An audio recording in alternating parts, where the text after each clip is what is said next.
Busquen en sus Biblias Éxodo capítulo 10. Capítulo 10 para hablar de las plagas de Egipto. Recordemos que el pueblo de Israel estaba preso, el pueblo hebreo estaba preso en Egipto. Egipto primero fue amigo, después se convirtió en un problema y ya ellos estaban siendo golpeados. En fin, Dios quiso librarlos de ahí. Y entonces mandó a Moisés, y las plagas de Egipto fueron la presión que Dios ejerció sobre Faraón para que dejara salir a su pueblo en paz. Quiero hablarles de esta plaga específicamente porque nos va a servir de analogía sobre el hogar. Dice así: Jehová dijo a Moisés: extiende tu mano hacia el cielo para que haya tinieblas sobre la tierra de Egipto, tanto que cualquiera las palpe. Extendió Moisés su mano hacia el cielo, y hubo densas tinieblas sobre toda la tierra de Egipto por 3 días. Ninguno vio a su prójimo. Era tanta la niebla aquella. Perdón. Nadie se pudo levantar de la cama. Nadie se levantó de su lugar en 3 días. Aquello metía miedo. Mas todos los hijos de Israel tenían luz en sus habitaciones. Oiga esto. Había un privilegio. El canal de la luz estaba funcionando a todo tren sobre la casa de los hebreos. Sin embargo, la casa y el país estaba en tinieblas. Entonces Faraón, repito eso, mas todos los hijos de Israel tenían luz en sus habitaciones. Entonces Faraón hizo llamar a Moisés y dijo: id, servid a Jehová, solamente queden vuestras ovejas y vuestras vacas, vayan también vuestros niños. Él siempre les daba un poquito, pero les quitaba lo otro. Moisés le dijo: no, si hasta tú nos vas a tener que dar sacrificio. Y de ahí pues sigue la historia hasta que después vino la otra plaga, que fue la plaga de la muerte de los primogénitos, y al fin Israel pudo salir de Egipto, y entonces vino su peregrinaje por el desierto, que al fin le llevó, después de pasar el Mar Rojo, a la tierra prometida, donde empezó la historia del pueblo de Dios. Queridos hermanos, esa es una analogía tremenda de que hay oscuridad en todo el país, pero en las casas de los hijos de Dios había luz. Y estoy usando eso como una analogía, y ustedes pienso que puede servirnos de ejemplo para presentarles a ustedes que la verdadera luz del hogar es Dios, que no hay otra luz como Jesucristo, y con eso podemos aplicar este tema histórico a nuestro mes del hogar cristiano. Así que vamos a orar y después seguimos. Querido Padre, te rogamos que tú nos ayúdanos a vivir verdaderamente en luz, que la luz inaccesible tuya llegue a nuestros corazones y también a nuestros hogares, y que podamos mostrarle al mundo que nos rodea que podemos tener luz espiritual, podemos tener paz y todas las cosas buenas que vienen cuando estamos contigo. Te pedimos perdón por nuestros pecados y faltas. Ayúdanos en el nombre de Jesús. Amén. Muy bien, tinieblas sobre el hogar moderno en el mundo. En la Biblia las tinieblas son símbolos del pecado y también son símbolos del infierno y del desamor.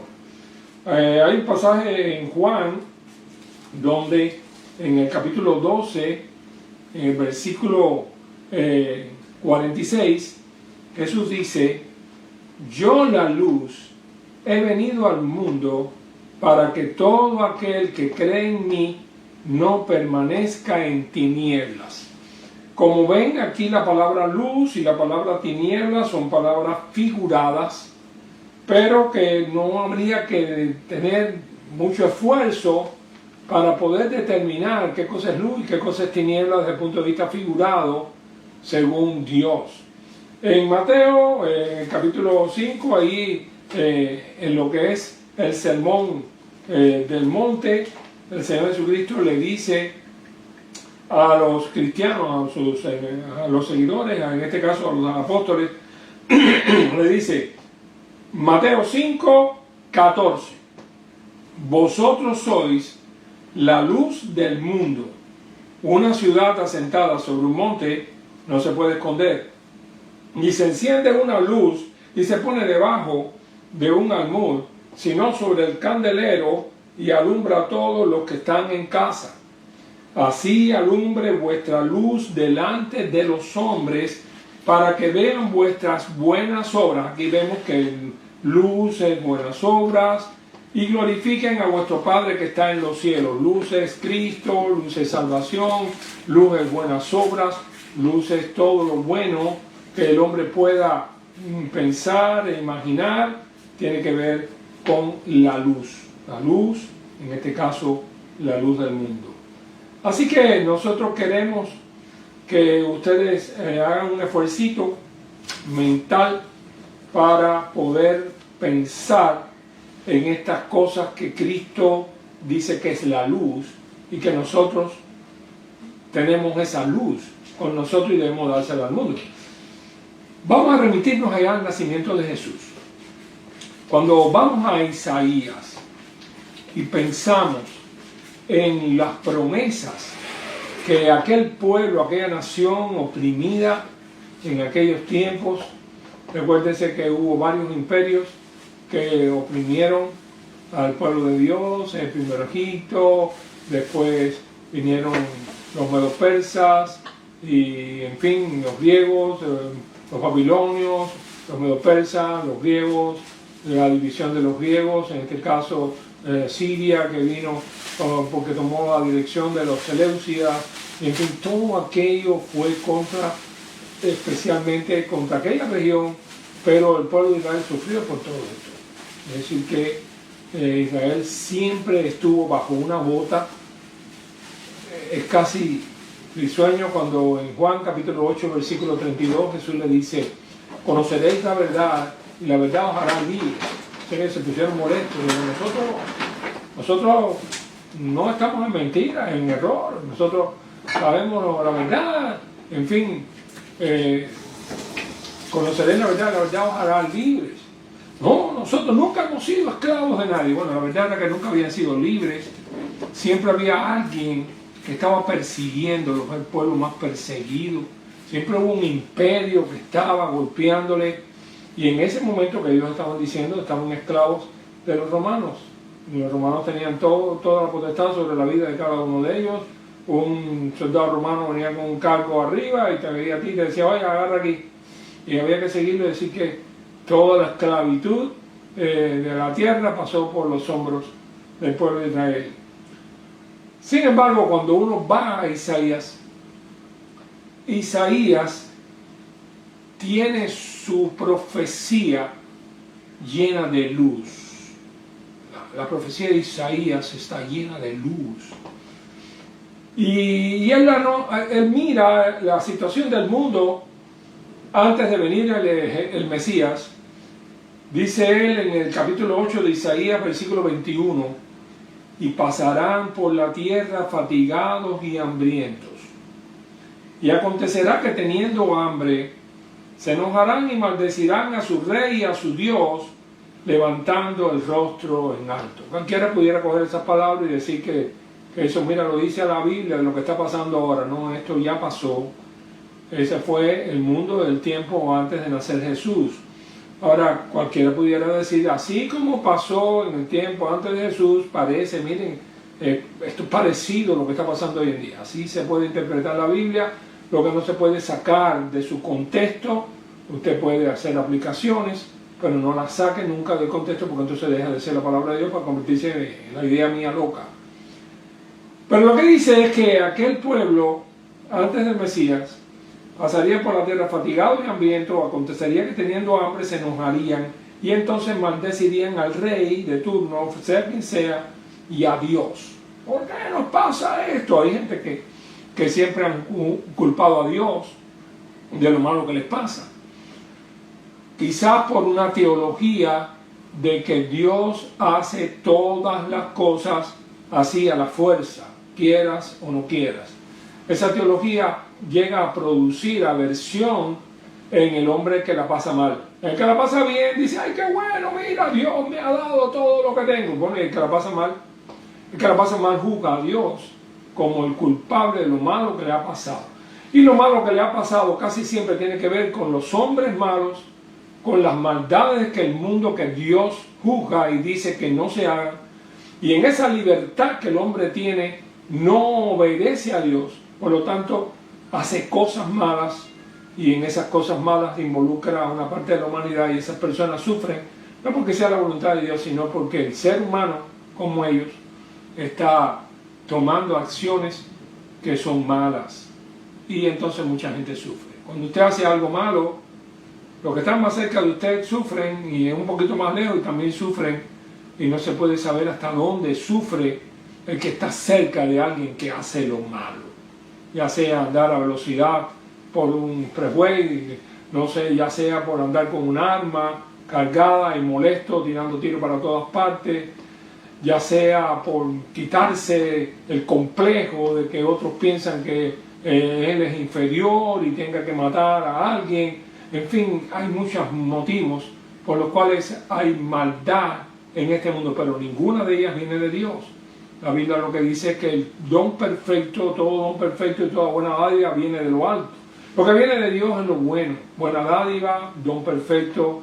El amor es de Dios, el odio no es de Dios, el odio no viene de Dios, ni el desamor, ni el rencor, ni la envidia, nada de eso son sentimientos que Dios crea. Así si hay alguien que está sufriendo por alguna persona, alguna cosa, piense casi siempre, no, para casualidad, detrás de ese mundo que te hace sufrir casi siempre hay seres humanos malvados o situaciones en las cuales has caído por una sociedad corrupta, por el pecado de otros.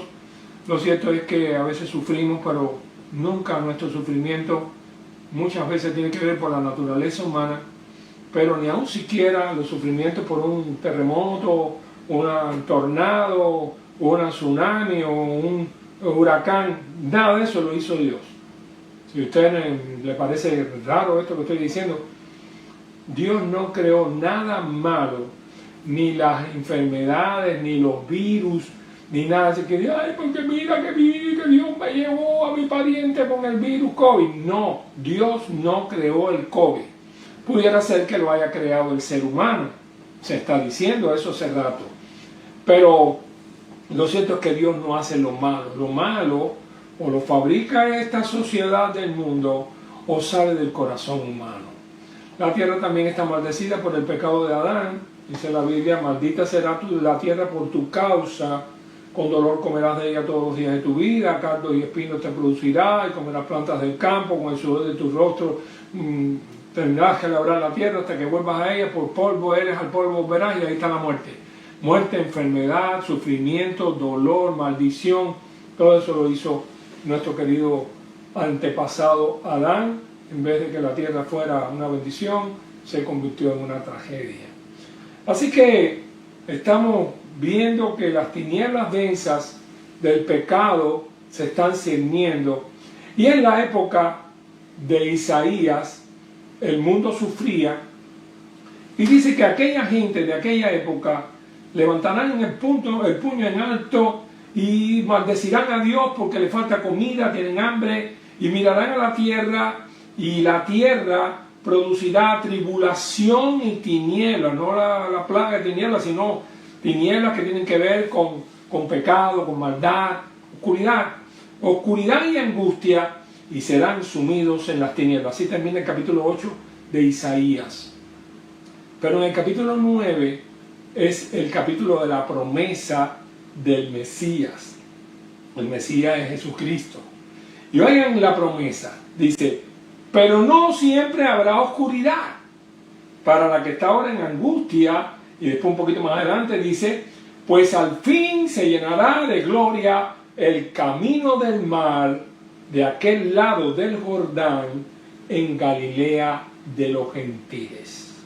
A mí me encanta el tema de la Navidad, me fascina. Escrito de Navidad, poesía, signos, escritos, temas, ¿cómo se llama esto? apelaciones, discusiones de Navidad. Vamos a pensar un momentico en algo que usted se recuerda, los magos. Pero casi siempre que hablamos de los magos, hablamos de los magos de allá para acá. Así que la estrella y los magos que van hacia allá, hacia Belén, ¿no? Casi siempre hablamos de eso, del camino, los magos siguiendo la estrella. Así que estamos de aquí para allá, acercándonos a la tierra prometida. Pero ¿alguna vez ha pensado en cómo se ve la historia parado allá? Si usted se para del lado acá del Jordán, el día o el tiempo en que los magos vinieron, siguiendo la estrella, mirando hacia el naciente, mirando hacia el este, porque dice de aquel lado del Jordán, en Galilea de los gentiles, es decir, que yo estoy del lado acá del Jordán, en la tierra de Israel, pero dice que habrá un resplandor, se llenará de gloria el camino del mar, de aquel lado, de allá va a surgir un resplandor. Y el pueblo que andaba en tinieblas, nosotros vimos gran luz que se acercaba hacia acá. ¿Qué les parece? Si estamos en la tierra de Israel, en el camino que viene de allá del este, del este, y vemos un resplandor, pero bueno, no es la hora de que salga el sol, ni tampoco por allá. Y aquel resplandor va creciendo,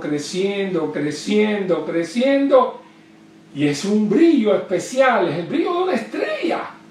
Y detrás de ella vienen una comitiva de gente siguiendo esa estrella. Así que míralo del lado acá. ¿Cómo se vería del lado acá? Así como dice Isaías. Pues al fin se llenará de gloria el camino del mar, de aquel lado del Jordán, en Galilea de los gentiles. Así que mirando hacia Galilea de los gentiles, venimos un resplandor. El pueblo que andaba en tinieblas vio gran luz. Los que moraban en tierra de sombra de muerte, luz resplandeció sobre ellos. Y después más adelante dice, porque un niño nos es nacido, hijo nos es dado, y el principado sobre su hombro, y se llamará su nombre admirable, consejero, Dios fuerte, Padre eterno, príncipe de paz. Así que oigan esto. Estamos en tinieblas, el mundo está en tinieblas, la sociedad está en tinieblas, la política está en tinieblas, el pueblo está sufriendo. Pero allá viene un resplandor acercándose. Y es la estrella de Belén. Y atrás vienen los magos siguiendo la estrella, el Salvador del mundo, Jesús. Mis queridos hermanos, pudiéramos mirar hacia el cielo solamente para ver la luna o las nubes. A veces las nubes son amenazadoras. La gente mira mucho para el cielo cuando ve las nubes oscuras, el viento un poco revuelto, y pensaría que tal vez viene un tornado. Pero las noches estrelladas, las noches claras, esas noches bellísimas que si estás en el campo lo que ves hasta la Vía Láctea y ves muchísimas más estrellas que normalmente en el medio de una ciudad. En el medio de una ciudad, una noche estrellada, no vas a ver nada, porque los brillos de la ciudad no te dejan ver. Es en la oscuridad donde se ve el brillo, en el campo, sin luces alrededor, donde miras a lo alto y allí verás la luz creada por Dios. Ese fue el primer himno que compuse en mi vida en el año 65. En 1965 estábamos cortando caña allá en Camagüey, ya cuando nos tocó a los cristianos ir allá a los campos de caña. Yo venía tarde en la noche, había ido a Camagüey a verme con el médico y me habían dejado allí, y resulta que venía a pie de la Gabriela hacia Hawaiicito. Los que estaban conmigo, o algunos de ellos se recordarán de eso, tal vez Estrada si está oyendo, o alguno de ellos, y lo único que me guiaba para saber, yo veía la luz de la unidad mía allá lejos, como a 4 kilómetros, pero yo había un terraplén que no había luz.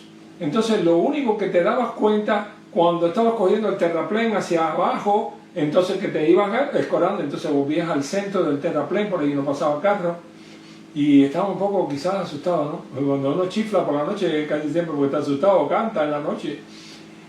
Y me vino aquella poesía a la mente con una canción evangélica, Cuando cesa la luz.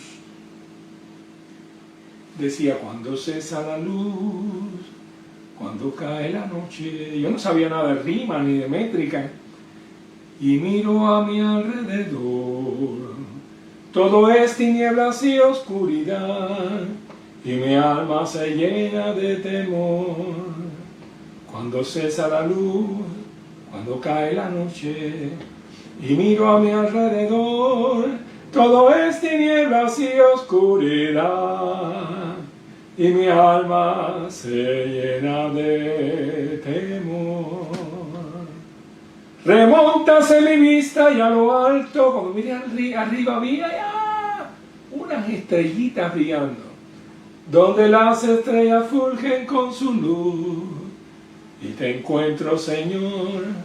Yo no sé cómo pude olvidarme de tu amor. Y después sigue la canción, himno, cantando más adelante, y después ya no tengo temor porque ya encontré tu luz, Señor. Entonces hay veces en la vida que todo está muy oscuro. Este año que pasó ha sido un año de oscuridad sobre las naciones.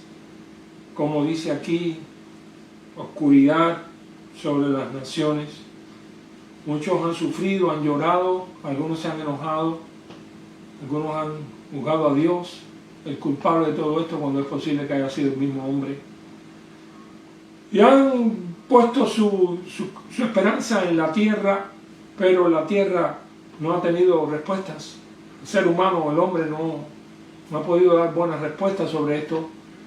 Cuando uno oye las cosas que han pasado en otros países, donde los muertos han estado en la plaza pública, o en New York, donde tantos miles y miles murieron, en otros países, pudiéramos sentirnos hasta privilegiados.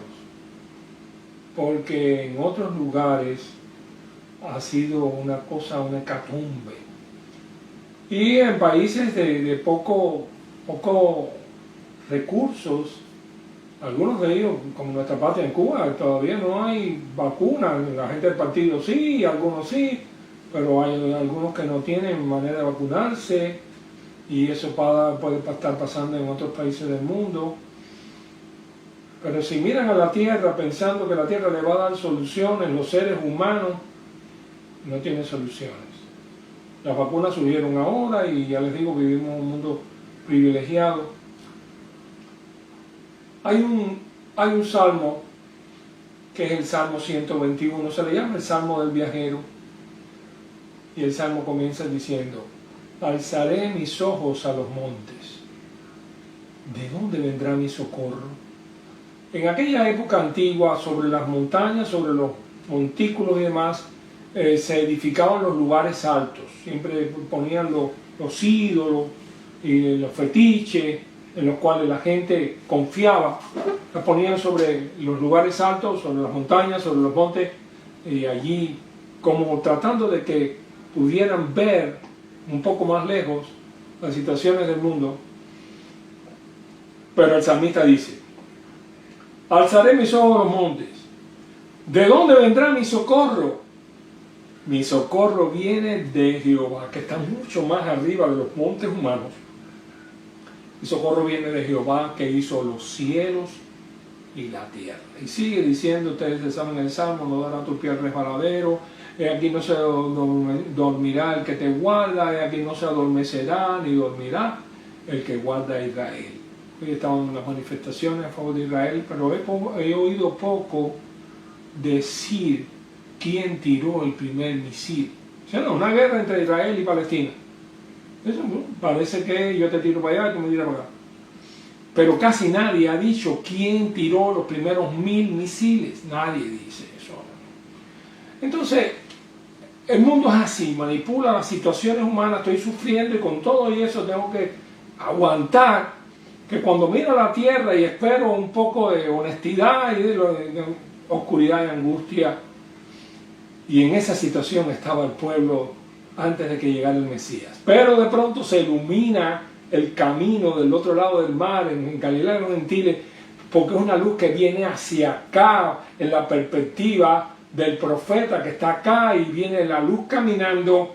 Ese pueblo que andaba en tinieblas vio gran luz, porque Jesucristo, que es la luz del mundo, estaba naciendo en Belén de Judea. Cosa maravillosa, porque dice ahí al final, porque un niño nos es nacido, hijo nos es dado, el principado sobre su hombro, se llamará su nombre admirable, consejero, Dios fuerte, Padre eterno, príncipe de paz. Lo dilatado de su imperio y la paz no tendrá límite sobre el trono de David y sobre su reino, disponiéndolo y confirmándolo en juicio y en justicia desde ahora y para siempre. El celo de Jehová de los ejércitos hará eso. Ahora, quizás el salmista estaba mirando el Mesías prometido a Israel, el descendiente de David, cumplimiento de las profecías, y lo que estaba diciendo era la verdad. Pero los planes de Dios estaban más allá de lo que podían ellos mirar en ese momento. Porque Jesucristo no venía solamente a ser el Mesías de Israel, Jesucristo venía a ser el Salvador de toda la tierra. Recuérdense que en el huerto del Edén estaban los padres de toda la tierra. Adán y Eva no eran los padres de Israel. Adán y Eva representaban toda la raza humana. La caída de Adán y Eva no es la caída de Israel, es la caída del planeta Tierra. Y cuando Dios le promete o le dice a la serpiente que vendrá el descendiente, el vástago de la mujer, la simiente de la mujer, que le destruirán la cabeza, es una promesa de salvación para toda la raza humana. Por eso Jesucristo es el Rey de Reyes, Señor de Señores. Jesús es la luz del mundo, no solamente de Israel. Quizás todo el celo que los israelitas tenían con la iglesia primitiva es que, a pesar de conocer las escrituras, ellos eran judíos. Eran judíos, vamos a decir, que crearon una secta que ellos entendían que era una secta herética, que estaban diciendo que el Mesías ya había venido y que el Mesías era aquel hombre que andaba por ahí en una chancleta así simple, cuando ellos habían esperado que el Mesías que viniera iba a destruir a los romanos, iba a volver a restaurar el pueblo, la nación de Israel, iba a hacer todo maravilla de nuevo. Por lo tanto, ese hombre que venía tan pobre, le predicaba a los publicanos, a la ramera, a los pobres del pueblo, y aunque sí se decía que hacía milagros tremendos, tenía que ser del diablo o algo de eso, porque ese hombre no podía ser el Mesías. Además, cuando nació, venían gente rara de otro país a seguirlo, y resulta que a ellos, los judíos, no le dijeron nada, pero eso va a ser mentira. Sí le dijeron, porque ellos se enteraron cuando los magos llegaron a Jerusalén, pero como tenían miedo de Herodes, le dijeron a Herodes, no, sí, allá en Belén dice que tiene que nacer el Mesías, porque Miqueas lo dice. Allá está. Herodes les preguntó a ellos, y ellos fueron tan sinvergüenza que debían saber que si era el Mesías, Herodes lo iba a tratar de matar, como así fue. Así que le dijeron a Herodes que era allá en Belén, y en vez de salir para allá a ver al Mesías prometido, dejaron que los gentiles fueran delante, arriesgándose a morir por las manos de Herodes, y ellos se quedaron tranquilos. Ya que el Mesías está loco, metiendo para allá, Herodes nos va a arrancar la cabeza, nos morimos con el COVID, lo que sea, tú estás loco. Bueno, si es Mesías, felicidades, ya nos enteraremos. Ese es el mundo. Y el mundo real, el Señor fue preservado.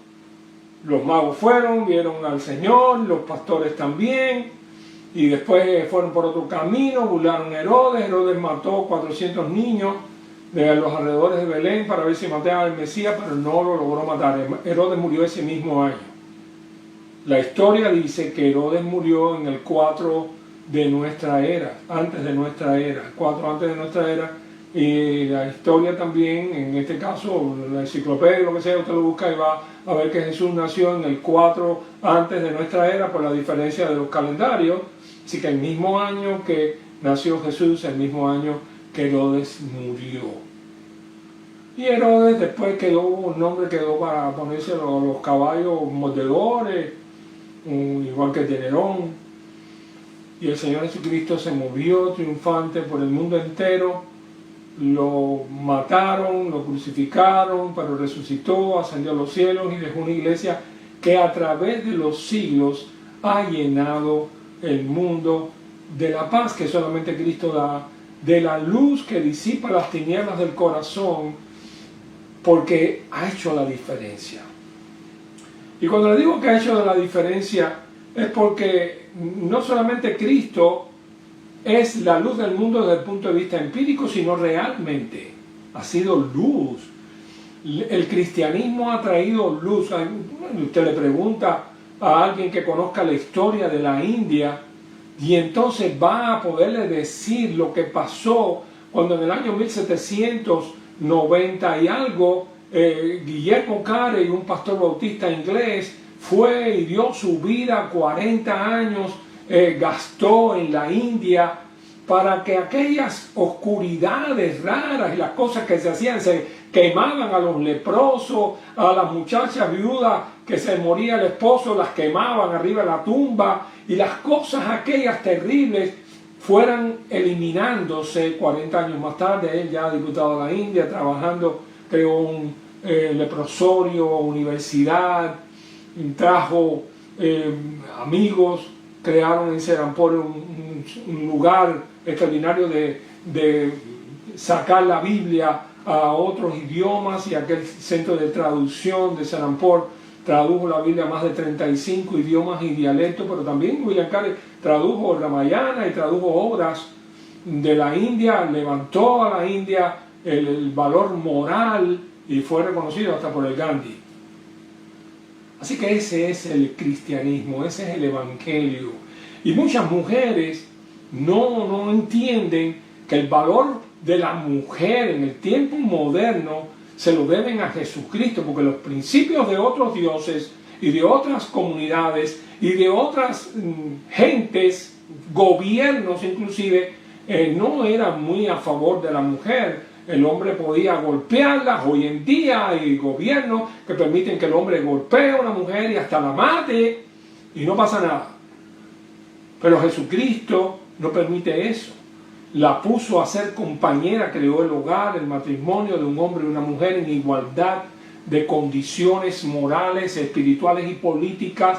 Le dio a la mujer el valor para poder sufragio del voto, y emancipó a las masas de las mujeres que estaban abusadas en el mundo. El evangelio no fue ninguna doctrina política, aunque quieran ahora salir de redentores. No, fue el cristianismo quien sacó de ese ostracismo a las mujeres del mundo. Donde quiera que llegara el cristianismo, empezaba a eliminar todas esas prácticas agoreras y raras, a dioses que no tienen nada que ver con el Dios de los cielos y la tierra, y a liberar a las mujeres que estaban oprimidas. Y estoy hablando de todas las clases sociales y todas estas cosas, porque el cristianismo instauró una igualdad. Ahora, no me digan a mí los falsos cristianismos, porque yo también les voy a hablar de los falsos socialismos, o los falsos esto, o los falsos aquello, los falsos.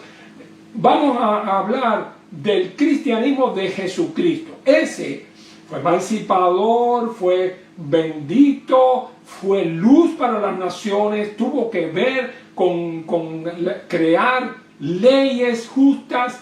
Este país le debe al cristianismo, basado sobre la Biblia, los principios que la Constitución tiene, porque este país tiene la Constitución basada en la Escritura, en la Biblia.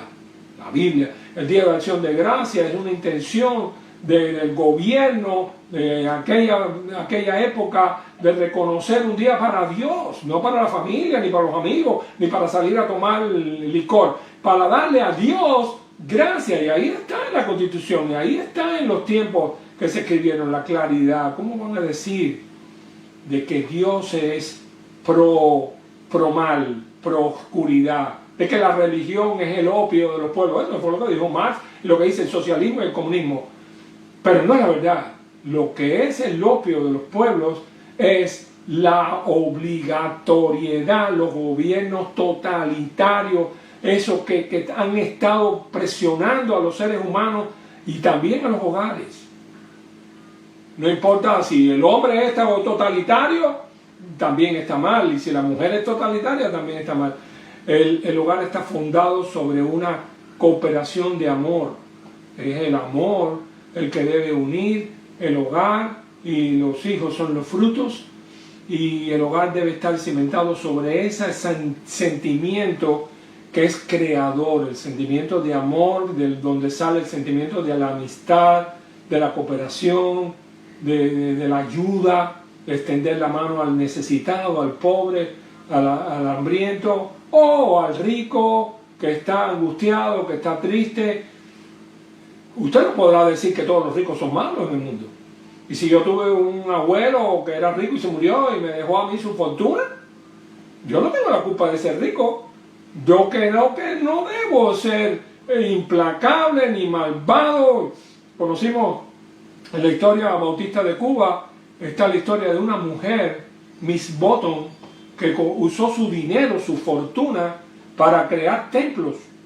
El seminario de La Habana, y hay otros muchos templos en Cuba que fueron hechos con el dinero de esta mujer.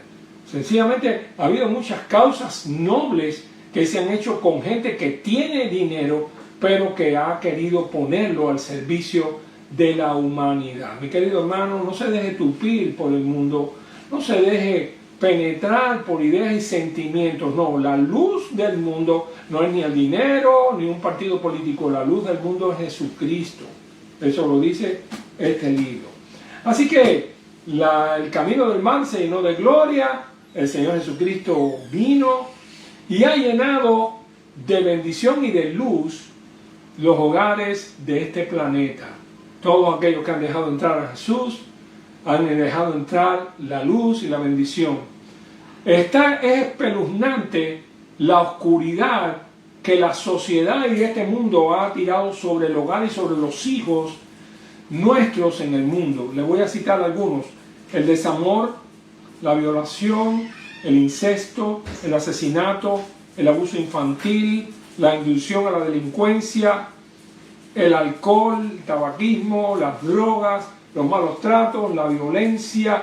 Estas tinieblas del pecado están prestas a caer diariamente sobre nuestros hijos, sobre nuestros hogares, sobre los hogares de este mundo, y a veces en nuestros propios hogares nuestros hijos se acostumbran a ver y a oír estas cosas: chistes de doble sentido, el desnudo, la música loca y las ideas que no son divinas, ideas de hogares y de matrimonios dobles, de pecado escondido entre las parejas, el famoso triángulo, y ha llegado esto a convertirse en una cosa normal. Pero no es normal, porque eso destruye a los hijos, destruye a los niños, deja al niño sin hogar, sin papá o sin mamá, y estas cosas no pueden ser de Dios. Jesús dijo en Juan 8:12, dijo lo siguiente, Juan capítulo 8, versículo 12, búscanlo en sus Biblias, por favor.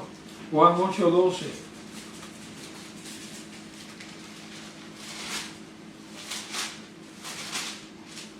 Así dice la palabra de Dios. Lo tenía marcado, pero se me marcó. Juan 8:12 dice: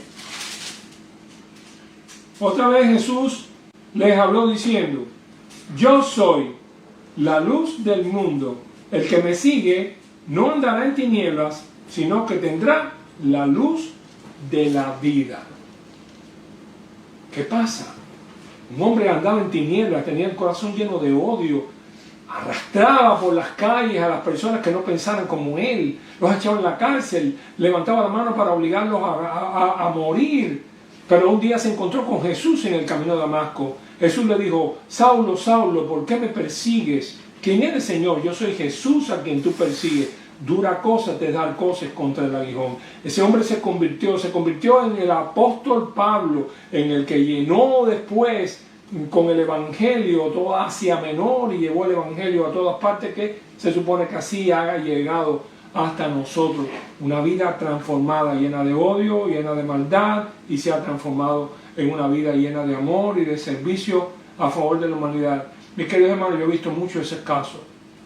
He visto muchísimos casos de personas sin paz, sin tranquilidad, sin el gozo de la vida, a punto del suicidio o casi en suicidios fallidos, y han encontrado en Jesucristo la paz y sobre todo la luz de su vida. Han visto claro el mundo, han encontrado cuál es el camino. Cuando está oscuro usted no ve nada, pero cuando usted logra ver, entonces tiene la bendición de saber por dónde va. En estos días, la semana pasada, nuestro querido hermano Jorge Quintana fue operado de uno de los ojos. Hacía tiempo que no veía nada y estaba dándome testimonio en su casa de que salió de la operación pudiendo ver. Ahora necesita operarse de otro ojo, pero me pongo en su lugar y pienso en aquel ciego Bartimeo que estaba en el camino de Jericó mendigando, y cuando yo con un grupo de personas estaba pasando, dice que preguntó quién es. Le dijeron es Jesús Nazareno. No era Nazareno nada, era Jesús, no era de Nazaret eran parientes. Y él grita, pero él sabe de dónde es. Él dice: Jesús, hijo de David, ten misericordia de mi hijo de David. Él no creyó de que Nazareno, él sabía, parece que estaba en relación con los apóstoles de alguna manera o conocía el mensaje.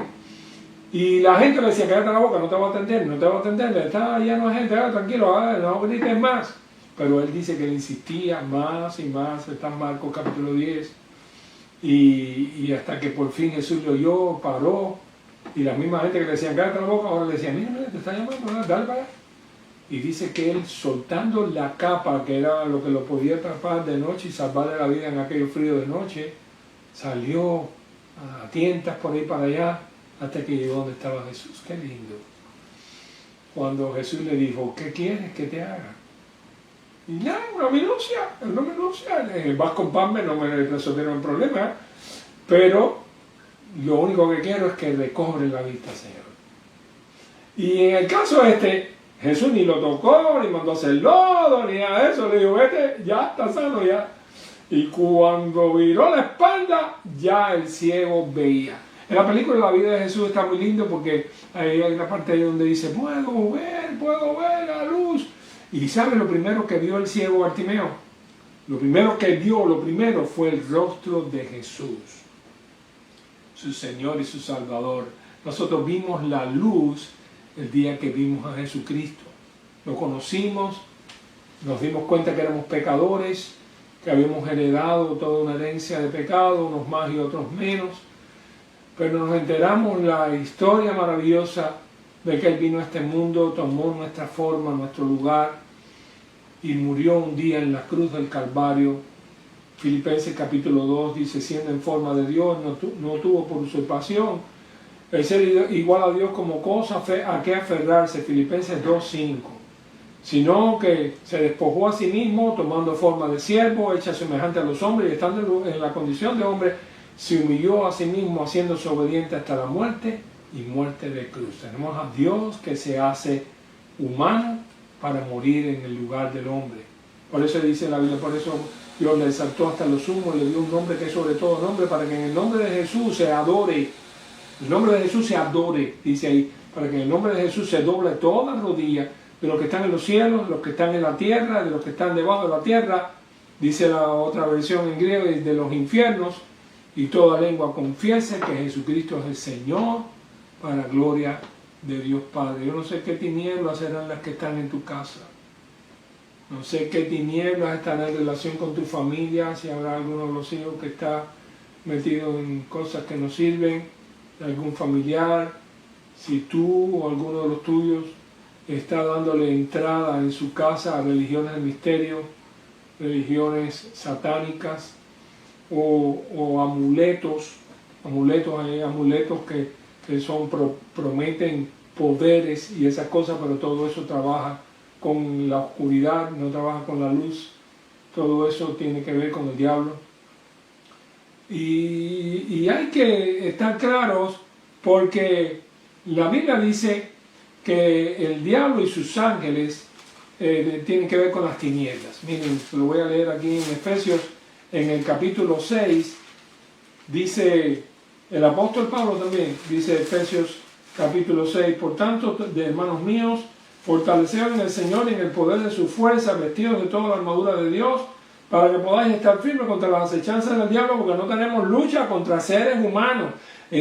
Aclaren la mente, los problemas no todos son de seres humanos, de carne y sangre. Hay problemas que son espirituales, están alrededor tuyo, están en tu vida, en tu casa. A veces los dejan entrar y se meten en tu mente, en tu corazón, y empiezan a dañar a los que amas. Porque no tenemos lucha contra sangre y carne, sino contra principados, contra potestades, contra los gobernadores de las tinieblas de este siglo, contra huestes espirituales de maldad en las regiones celestes. ¿Cómo va a luchar contra esas cosas? ¿Qué poder espiritual tiene usted para luchar contra estas huestes espirituales de maldad? ¿Qué poder tiene usted para luchar contra los gobernadores de las tinieblas de este siglo, contra Satanás, el diablo y sus ángeles? Nosotros no tenemos lucha, no tenemos fuerza para eso. Por mucho que gritemos, un crucifijo en la mano, o una Biblia en la mano, no, ese no es el problema está que está en el corazón. El asunto es que tengamos al Rey de Reyes y Señor de Señores con nosotros. El problema está que tengamos la luz del mundo dentro de nuestra vida, y que dejemos entrar la luz en nuestros hogares. Hay quien quiere tener la iglesia allá afuera y aquí adentro de la casa nada en la casa. En la casa a veces se practican y se vive de manera oscura. Yo le he recomendado hoy mismo a la iglesia que identifique el hogar, identifíquelo. Con lo mejor que se puede identificar el hogar es con un texto bíblico. Que una persona que llegue a la puerta de su casa, si ve unos cuantos trofeos de pelota, va a pensar que hay un pelotero ahí. Si ve unos cuantos, diplomas, pensará que hay un catedrático. Pero si ve un texto bíblico y ha conocido alguna vez la Biblia o algo de eso, verá que esa familia son cristianos y a veces se identifican. Ustedes son cristianos. Así es, yo también iba a una iglesia hace tiempo que esto y lo otro, pero aquí no sé dónde hay una iglesia. Y allí quizás eso les sirva para establecer un puente, no una barrera, un puente para llegar a otras personas con ese evangelio que les dejo. Cristo es la luz del mundo, pero también nos dio a nosotros una tremenda responsabilidad. Cuando en Mateo capítulo 5, versículo 14 dice, vosotros sois, ustedes son.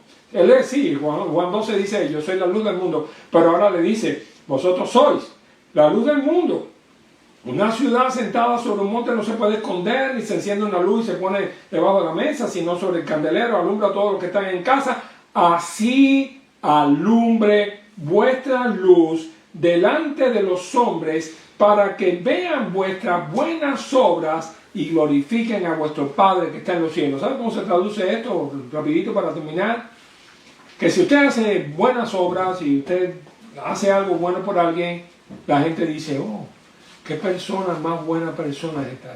Fulano es una buena persona. Pero si esa persona sabe que usted es cristiano y usted no se deja alabar, oh chico, qué buena persona tú eres, oye, ya el material tuyo ya no viene, dice, oye, yo no soy una buena persona. La buena persona fue Jesucristo, que murió por mí en la cruz, me salvó y me ha dado esta encomienda de ser luz y paz y bendición al mundo. Entonces tendrá que decir, bueno, pues bendito el Señor que te salvó y que ha hecho esto en tu vida. Y ahí tendrás que decirle, a ti también te puede salvar, tu hogar puede ser bendecido. Así que vive tu hogar en la luz que vivía el pueblo de Israel, aunque alrededor había tinieblas. Dice que habría tinieblas en toda la tierra de Egipto, pero en la casa de los hijos de Dios había luz. Eso es lo que estoy esperando. Eso es lo que quisiera. Quisiera que tu vida, tus hijos, tu familia, y si algo has perdido y si las tinieblas se han metido, que la oración, la búsqueda del Señor pueda ir alejando las tinieblas y entronando la luz de Jesucristo en tu vida y en tu hogar. Es mi deseo, porque así entonces Dios hará la diferencia. No es lo mismo un hogar donde Cristo es en la paz, el amor y la luz, que un hogar donde están las tinieblas y la oscuridad. Hay un himno muy lindo que dice que el mundo perdido en pecado se vio, Jesús es la luz del mundo. Y después dice el coro, venga la luz, no debes perder el gozo perfecto al amanecer. Yo ciego fui, ya puedo ver, Jesús es la luz del mundo. Que Dios te bendiga, mi querido hermano, mi querido amigo, y si estás viendo este programa por primera vez, la Iglesia Bautista Sion lo va a transmitir el próximo domingo de nuevo a las 12 del día, presencial en nuestro templo, a las 8 de la noche por este canal, y también el miércoles tendremos un estudio de la Biblia. Dios te bendiga mucho, mándanos tus notas, comunícate con nosotros, así que ahí en la emisora al final ahí habrá la manera de mandarnos una nota. Que Dios te bendiga. Vamos a orar. Señor y Padre, gracias porque tú eres la luz y porque tu Hijo Jesucristo es la luz del mundo y nos ha dado esta luz para compartirla, y es lo que hemos hecho esta noche. Permite que alguna persona de verdad se dé cuenta que su hogar tiene oscuridad y tiene tinieblas, y que su propia vida puede estar llena de la luz tuya, y que acepte a Jesucristo y deje entrar tu luz en su vida, en su corazón, en sus almas, en su familia. Ayúdale, Señor, oramos pidiéndote perdón para nuestros pecados y las veces que no hemos sido toda la intensidad de la luz que debemos tener. En el nombre maravilloso de Jesús oramos. Amén. Dios les bendiga, mis queridos hermanos. Nos vemos la próxima semana. Los espero el miércoles a las 8 de la noche con el capítulo 18 de Hechos de los Apóstoles. Bendiciones.